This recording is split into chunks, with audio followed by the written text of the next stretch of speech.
My goodness, the back air. And super strong back air right there, but not enough to finish. Oh my God! What is he doing down there? What is he doing down there? What is he doing? What is he doing? We don't need Shovel Knight in this game. Nairo digging graves of damn self. Let's oh my go. God! One more stock. Hey, you can hear the chant right now. They want one more stock. This is looking amazing for Nairo. Absolutely. Zero look like does not have the answers today. Oh my God! Oh, it's over! It's over! He did it! Optic Nadeshot shares his biggest regret. StarCraft 2 players are banned for life for match fixing. Poker. Yeah, poker explodes as the next big stream game, and Goldenboy and Benson join us to talk about console first-person shooter esports. This is Esports Weekly with Coca-Cola. What's up, everyone? Welcome to Esports Weekly with Coca-Cola. As always, let's recap the week's news with the refresh. MLG held its 100th event last weekend in New Orleans, and the biggest news came from the Super Smash Bros. 4 event. Gonzalo Barrio, TSM0, has been on a tear, winning 55 consecutive tournament matches that included only 2 set losses during that time. But all that came to an end at MLG when Nairobi Quezada, Liquid Nairo, came back through the lower bracket with Zero Suit Samus to defeat Zero twice in the grand finals. Nairo's teammate on Liquid, Hungrybox, won the Super Smash Bros. Melee side of MLG, and he told us, obviously it's a great feeling. Of course, the win wasn't enough for me, not yet. My next goal is beating Mango again and turning the tables finally against Armada and Leffen. I want those wins badly because then I know it's the world I am defeating. At League of Legends Worlds, Origin has advanced past Yowie Flash Wolves to face SK Telecom T1 in the semifinals. Fnatic and KOO Tigers are playing in the other semifinal this weekend in Brussels. Also, Riot announced that they would be disabling champions Gragas, Lux, and Ziggs for the remainder of the tournament after Fnatic Reignover experienced a bug in which Gragas' barrel roll couldn't be reactivated. With Gragas out of the champion pool, this means that only Elise and Rek'Sai remain as top-tier junglers in the tournament, meaning we could see some less standard jungler picks for the rest of the event. Matthew Nadeshot Haig posted that his biggest regret ever was leaving Twitch TV as a streamer. Call of Duty has been a mainstay of esports tournaments for years, but recently has decreased in popularity. Haig attributes this in large part to he and his fellow pro players siloing competitive Call of Duty content away from other esports content by leaving Twitch. And finally, Na'Vi has announced that they are disbanding their Dota 2 team. Na'Vi initially had a ton of success in Dota 2, winning the first international and placing second at 2 others. After losing Puppey and Kuroki in 2014, their results have been inconsistent at best, and they most recently failed to qualify for the Frankfurt Major. Dendi and Seneko announced that they would be reforming the team after testing out new candidates, and they've tentatively announced that they're testing out a roster of Dendi, Seneko, their old teammate Funnick, Always Wanna Fly, and Ditya Ra, but that has not been confirmed as their permanent roster yet. Well, that's your Esports Weekly refresh. As always, we want to hear what you thought of the stories. Get at us by hashtagging Esports Weekly on Twitter to let us know what you want to see. Hey everyone, I'm joined by special guest host AJ Mazer, and you guys told us on Twitter what you thought the next big esport was, and here's what you had to say. DJ Tyrant, he says, I feel like Overwatch is in a spot to really shake up the FPS world. Will be interesting. I have to agree. The Blizzard hype is real. Oh yeah, and that was actually by far the most common response that we got on Twitter, but there were others too. We had @Lucarini said, Street Fighter V. Capcom is doing such a great job with Ultra Street Fighter 4, and next year the Street Fighter V hype will be huge. Street Fighter hype is always huge. You only need to watch 5 minutes of Evo to get some of that, to get a little bit of a hint. And finally, Flip Ninja 55 said, I'm hoping Destiny at some point. It has the variety to develop a meta, unlike most FPS games, and with that many players playing at any given time, yeah, you figure something's going to develop sooner or later. So thanks for hitting us up on Twitter at #EsportsWeekly. We are always interested in hearing what you're thinking. And so for our first story this week, we're going to cover match fixing. Now, match fixing has always been a problem in sports, whether you're looking at the 1919 Black Sox scandal in baseball, or more recently in 2010 when 4-time champion StarCraft Brood War player Savior was actually kicked out of Kespa for life because of match fixing. That's a long time, and unfortunately, many of these underhanded deals continue to plague the StarCraft scene. Total Biscuit earlier this year posted about the murky world of sponsors for smaller Korean events, and how lack of oversight around these tournaments leads to this sort of activity. Pinnacle Sports, which operates online bets for these games, has voided many StarCraft-related bets this year due to these suspicions. Yeah, and actually this week it was revealed that 2 professional StarCraft 2 players from Team Prime, Yoda and Pung Pung, were actually indicted and arrested, along with their manager Gerard, on charges of bribery and obstruction. Games were fixed actually in both the GSL and Pro League tournaments, and this marks the first time that an active head coach has actually been implicated in match fixing in professional StarCraft. Let alone arrested, even. Yeah, and many of the Korean pro gamers have been reacting to this very strongly. MC, one of my favorite players of all time. Love that man. Retired StarCraft 2 player and former roommate of Yoda said, "Well, I believed him until the very end. What hurts most is that he betrayed and deceived his fellow gamers and me, who thought of him as a younger brother. If it was some other crime, some accident, I would have tried to protect him. But for a pro gamer to lose on purpose in a match, that is the most shameful thing in the world." And apparently StarCraft players have been approached by brokers to throw matches for some time, and some players have been coming forward to say that they have been approached and that they've actually declined. Top, a friend of Pung Pung, said on Twitter, "Ever since about 5 months ago, I started getting requests to throw games from a broker." And Top also went on to say that Pung Pung promised him Prime would never be a part of this, but the arrest happened, and following that he said, "To find out I've been tricked by one of my best friends for such a long time is going to leave as a permanent scar to me. On top of this, a few brokers have been actively harassing me and my family because I've refused to fix games for Lotus League." And Wax Angel reported on Twitter that Gerard, Yoda, Pung Pung are the only players and coaching staff implicated. Everyone else is brokers, backers, etc. Prosecutors claim they got everyone. And most are now hoping that the strong action taken by the authorities will help to curb the rampant illegal betting around StarCraft, because this is a scene that's been struggling as of late to attract new players and viewers. Yeah. Moving on, let's talk about poker. Esports has grown tremendously in popularity over the past few years, and that has been met with resistance from sports traditionalists. To say the least. Yeah. I remember Colin Cowherd, before he left ESPN, was quoted as saying that he would resign if he were ever forced to cover video games. And that's funny, because it's almost the exact same thing we heard about poker when that was going through its boom. So we sat down with a few poker pros that are also big esports fans to see what lessons the two can learn from each other. Take a look. Poker and esports have a lot of parallels. Both require you to read your opponent with incomplete information and demand a massive amount of practice to become a professional. Bertrand Elki Grospellier is a former StarCraft Brood War and Warcraft 3 professional player from France, who transitioned over to poker, where he's won almost $11 million in live tournaments. Jason Somerville is a World Series of Poker bracelet winner and is the current king of online poker streaming. He loves esports and models his content off of the biggest esports stars and events. And finally, Jamie Staples is a Twitch streamer who recently converted over to playing poker full-time and has been pulling in huge viewership numbers on his channel. We talked to all three about the similarities between the scenes and what lessons they thought poker could learn from esports. I really love the game because it's like a mix of so many skills, kind of like in StarCraft. There's like a lot of mind games and you have to be really strong mentally and you have to be a very good strategist. Because they're both games of incomplete information. Basically, like in poker, you never see your opponent's card until like the last bet on the river. And in StarCraft, you never really see your opponent's base like until like the game is over, basically. So you kind of have to guess what he's doing. I mean, it makes a lot of sense from the point of view of like, if you're going to be a top level StarCraft player, I'm talking like top 5% StarCraft player, you almost certainly have the skill set to be a top level poker player, because you know there's a lot of similarities in the two games. You know, StarCraft is a game of incomplete information. There's all about making decisions and trying to out-decide your opponent, and poker is very similar in that regard. And to be a top level esports player, no doubt about it, you have to be willing to dedicate yourself to the craft. You have to dedicate yourself to the grind and put so many hours in to really reach that pinnacle. They're extremely similar games. It's all based on making quick decisions, strategy-based decisions against opponents. So competing mind versus mind, and of course there's some reaction in there. Maybe a little bit less in poker. Get a call from Digimon. We need it, you guys. We need a 7. Can we do it? A 7. A 7 or an 8? No. Ayya. In poker, you can take like 10 minutes to make a decision, right?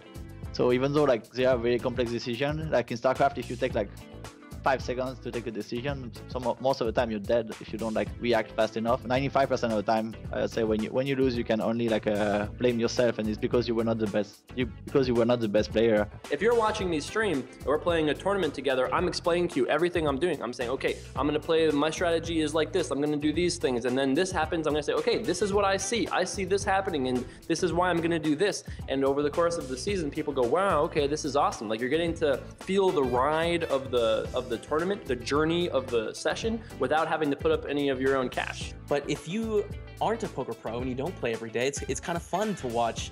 You get all in with ace king against queen queen, right, for a big money spot in a big tournament or something, right? And get to see the human reaction of winning and losing thousands of dollars. That's kind of fun. You can't get 40 hours of ESPN time. You just can't. They have got too many things going on. And so being on ESPN 9, where like 6 people get to watch you, that's not nearly as good as being on the internet. The internet is the perfect medium for poker and esports, and I think TV is just going down the wayside. All right, welcome back to another Esports Weekly Roundtable. This week we are going to talk about console first-person shooter esports, and I am joined alongside by Ben Bow, otherwise known as Benson, MLG commentator. How you doing, man? I'm doing great, guys. Thank you very much for having me on the show. All right, well, thank you for joining us. And of course, to his left, we have the one and only Golden Boy, Alex Mendez. How are you doing, man? Doing great, man. I don't know why you got this guy here. All you need is me. That's it. Starts already, man. Starts already. I would expect nothing less. It's been a minute and already the heat is slinging. How are we going to get these guys to talk at all? Jeez. I know.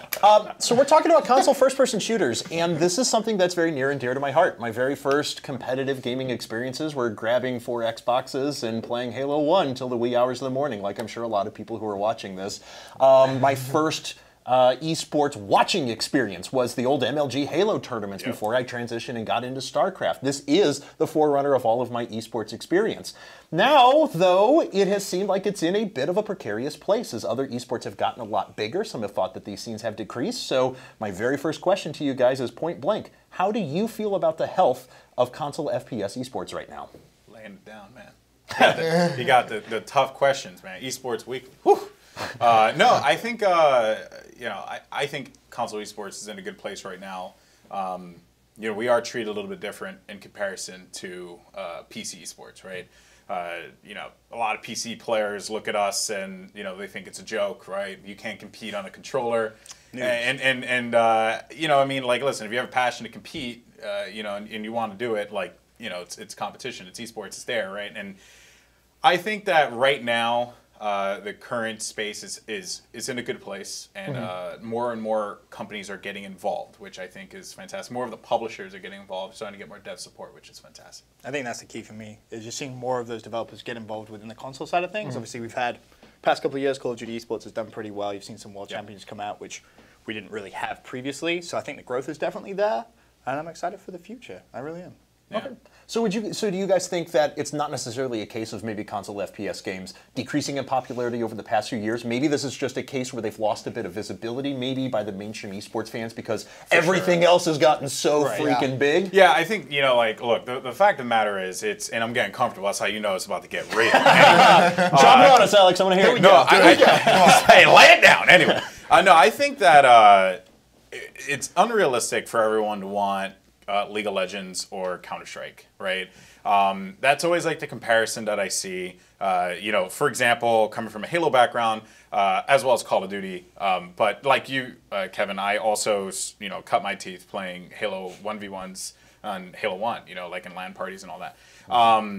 But I think the major thing is that for a lot of these players and a lot of these fans, they look at it and they're like, I want that, right? And they don't think about like how hard it is to get there and how much work it takes to get there. And I think that, there are a lot of perfect storms that had erupted, and I think it's fantastic for the rest of the esports space. I think League of Legends is the perfect storm. Counter-Strike is definitely the perfect storm. But especially lately. Yeah, especially lately. But when you look at console, I think it's in a good spot. It's just going to take a little bit more work.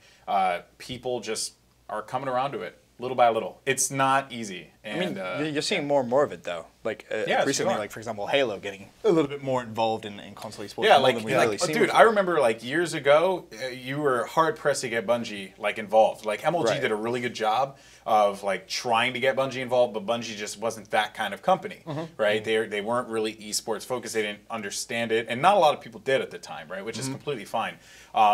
But then, now, like 343, they are very gung-ho on esports. It's so much so that the Halo World Championship is a thing. HCS, right, that was another huge success. So, like, they look at that and they're like, we want to take this to the umpteenth degree, which I think is fantastic. Yeah, but what took so long, though? I mean, because we had Call of Duty, Halo at the top of the esports world for a lot of years. Then you saw the League of Legends come in with their first-party system by developers. What has turned things around and what's made them realize we have to pay attention to esports now? I think you can say console esports has been a little bit more reactive as opposed to proactive. You see the PC guys kind of just say, like Valve, for example, hey, this is a great idea. We believe in esports. Let's go all in. Let's jump into it. Whereas on the console side of things, the developers are a little bit more wary, I think it's fair to say, just taking a little bit more caution. But now I think we're finally at that point where a lot of the developers realize, hey, this esports thing, hey, this actual thing. And people are good at our video game, and they should play for a lot of money and make this a career. So I also do want to say, too, right, a lot of the companies are not looking at it as marketing, right? Esports has been free marketing for a lot of games for a very long time. And it's a way to immediately activate your most engaged user, which is the person who's playing 24 hours a day, right? And you're starting to see kind of a change in that where people are pandering more to those kinds of gamers rather than the ones that are looking for that one-and-done experience. They want people who are going to sit there and play the game. And it's across the board, I believe, right? There's a lot of quality games coming out that are just demanding people's time and attention as opposed to, and this isn't even just FPS, it's from anything. Like, you look at, Mario Maker, or you look at Dark Souls 3, right? Like, or Bloodborne, like those kinds of games, like, just demand your time and attention. And Destiny, even better example, right? Of just a game where people are just hooked on, right? And that's where everything's going, and that's why you're going to start seeing more developers treating their games as services, and because of that, they're going to invest into esports because it is a part of that natural swing of things. Yeah, and I think Destiny is a very good, stepping stone to, what's going on next as well, because we have all these other games coming out. Overwatch is on the horizon. Yes. I'm excited too. Doom is going to be coming back around as well, and even then, we had the Gears HD remix, essentially. Yeah. Now, it's like, now even shooters are getting their HD remix versions as well. So what is next on the horizon? Like, just coming from your perspectives, what could potentially be the next big thing? Interesting. Well, actually, I do want to comment on something real quick. I mean, you had mentioned a lot of those games, and I would have to say that you're even seeing that more hardcore experience coming through. Battleborn is another good example of, like, here's Gearbox, amazing dev. They made, Borderlands, great game. And what do they end up doing? They're like, we're going to make a competitive shooter, right, that has some MOBA features. And I played it, and it's a great game.